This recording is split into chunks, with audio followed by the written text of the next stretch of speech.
Sir एखादी घटना घडते तेव्हा पत्रकार म्हणून आम्ही बघतो, ते दाखवतो तुम्हाला, आणि तेवढंच महत्त्वाचं व्यक्त होत असतात तशा घटनांवरती कलाकार म्हणून तुम्ही कलेच्या माध्यमातून त्यावर भाष्य करण्याचं काम करत असतात.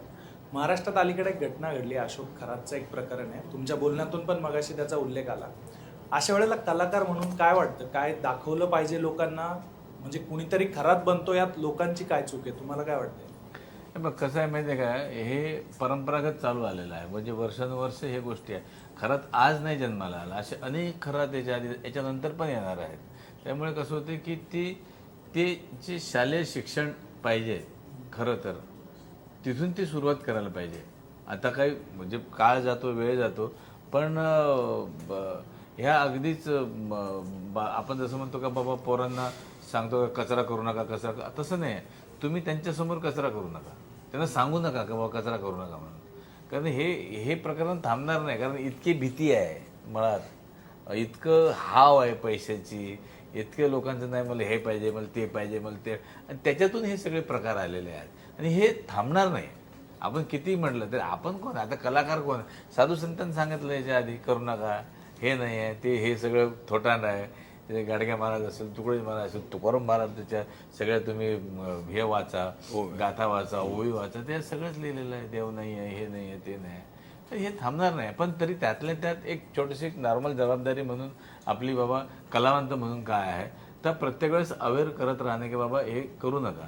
तसं त्या माध्यमातला हा सालबर्डी एक चित्रपट आहे की हे विनाशाकडे नेणार आहे तुम्हाला, तर ते हे बघा. आणि कसं होतं की आजकाल इतक्या भावना दुखवणाऱ्या गोष्टी झाल्या की पहिले जे कलाकार कशावरती भाष्य करत होते किंवा बिनधास्तपणे रामायण महाभारत ह्या सगळ्या गोष्टीवरती ते बोलत होते, आज तसं बोलता येत नाही. इतकं भयंकर हे झालं, तुम्ही थोडंसं जरी बोलले तरी लगेच तुमच्या मागं लगेच भावना दुखवतात, तुमच्या घरावर गोटे येतात, तुमच्या मुलाबाळांना त्रास दिला जातो. सो सगळं संकुचित वृत्ती जे झालेले आहेत, म्हणजे सगळ्याच धर्माचे लोक सगळे संकुचित झालेले आहेत. त्यामुळे जरा प्रॉब्लेम झाला आहे, असा लफडा झाला आहे. आजकाल बोला वाटत असलं तरी बोलता येत नाही की जाऊ दे ना भाई, काय करू, मेरा घर चल रहा है, मेरे बच्चे चल रहे, हे सब आहे. त्यामुळे ते कसं होतं की आता शिवाजी प्रत्येकाला पाहिजे पण दुसऱ्याच्या घरात पाहिजे, हा लफडा झालेला आहे. भारत दादा, तुमचा पण प्रवास फार जरा खडतळ होता आपल्या ह्या इंडस्ट्रीमध्ये. आधी ह्या जेव्हा इंडस्ट्रीमध्ये आला तेव्हा तुम्ही काय करायचं? काही नाही, मी काय नोकरी कधी केलीच नाही.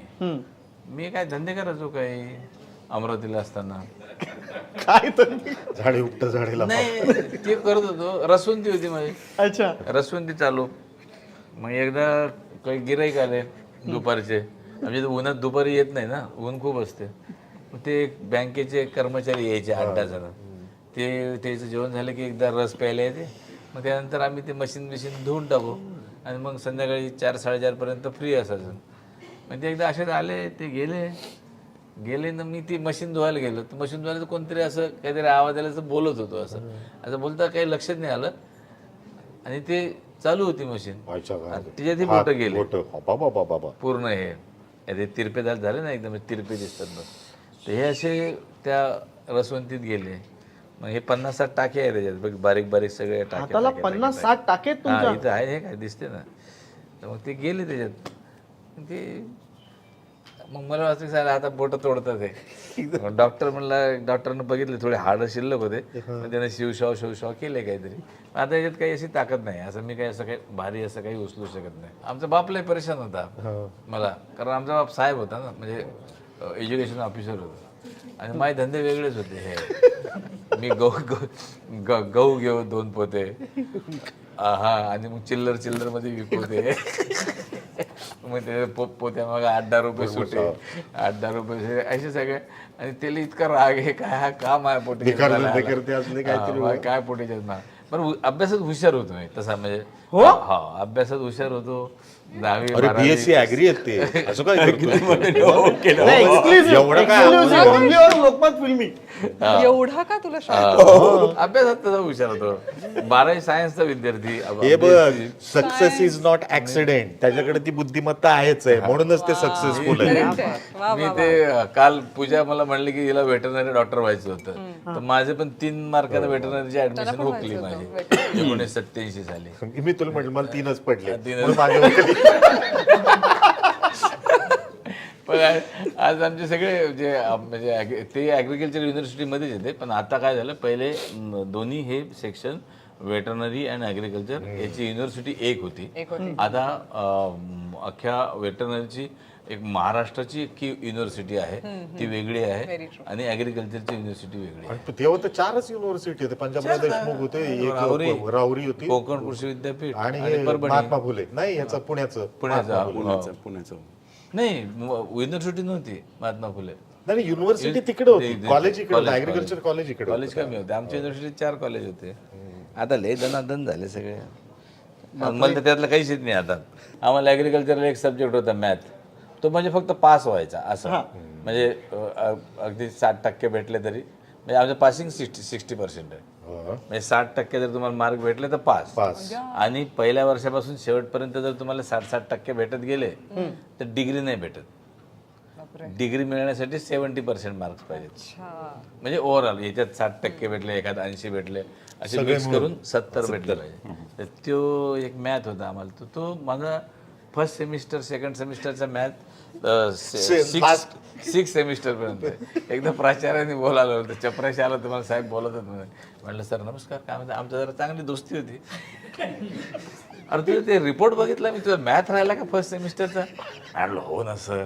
अरे ते काढून टाक ना. म्हटलं सर जमतच नाही ना, मी किती प्रयत्न केले, जमतच नाही. म्हटलं त्यांनी लगेच त्या प्रश्नाला ते जरा मॅथचे साहेबांना बोलून घे जरा बोलून. मग ते विरखेरे सर म्हणून ते आले. हा काय सर? अरे ह्याचा पोराचा मॅथ द्या ना काढून. अरे काय सर, ते काय कामाचं आहे का ते? त्याला 2 वेळा इंटरनल 100 मार्क दिलेले आहे, तरी 5-6 मार्क भेटले नाहीत. ते म्हणलं की एक काम करा, थोडासा अर्धा तास याच्यासाठी जरा बसत जा. तसा हुशार आहे तो, अर्धा तास त्याला व्यवस्थित समजून सांगायचं की लगेच तो पास होऊन जाईल. मग ते माणूस माझ्यासाठी लई दिवाळी करते, यार तुझ्यामुळे मला बसायला लागते म्हणून ते बसायचे. मग अर्धा घंटा मग ते एकदा समजलं, त्याचं गणित समजलं. अच्छा ऐसा आहे क्या, Concept clear झाला. Concept clear, okay okay. मग पुढच्या वर्षी लगेच काढून टाकलं. सरांचं एक वैशिष्ट्य माहित नसेल. नाही, आणि सर्वात पहिलं तुमचं कौतुक आहे, या लोकांना घेऊन तुम्ही सिनेमा गेलाय. तो खतरो खिलाडी मजा येते मला. अरे दादा, एक गोष्ट मला कळली आहे की ह्या सिनेमामध्ये तुम्ही तुमचा आपल्या बाबतीत इतक्या गोष्टी झाल्या आहेत का नेमकी आता हा कोणती सांगणार होती पहिलेच बीपी वाढते आपलं. बरं सांग, तुला कुठली कळली? नाही, मला एक गोष्ट कळली या सिनेमाविषयीच एक गोष्ट आहे की तुम्ही जितका वेळ शूटिंगला नाही दिला तितका वेळ तुम्ही प्रमोशन साठी देताय. एकच दिवस शूटिंग केलं. आजचा प्रमोशनचा 5वा दिवस आहे. हा. मग तुम्हाला 3.5 लाख आणि 3.5 लाख रुपये खर्च केले मी कपड्यासाठी. हा, या 5 दिवसात सगळे विविध वेगवेगळे शर्ट्स, पॅन्ट, चष्मे, शूज, असं सगळं 3.5 लाख रुपये खर्च केले नुसतं प्रमोशनला. बजेट माझं मराठी सिनेमासाठी तुम्ही इतकं करता म्हणजे खूप डेडिकेशन कौतुक आहे. खरंच कौतुक आहे.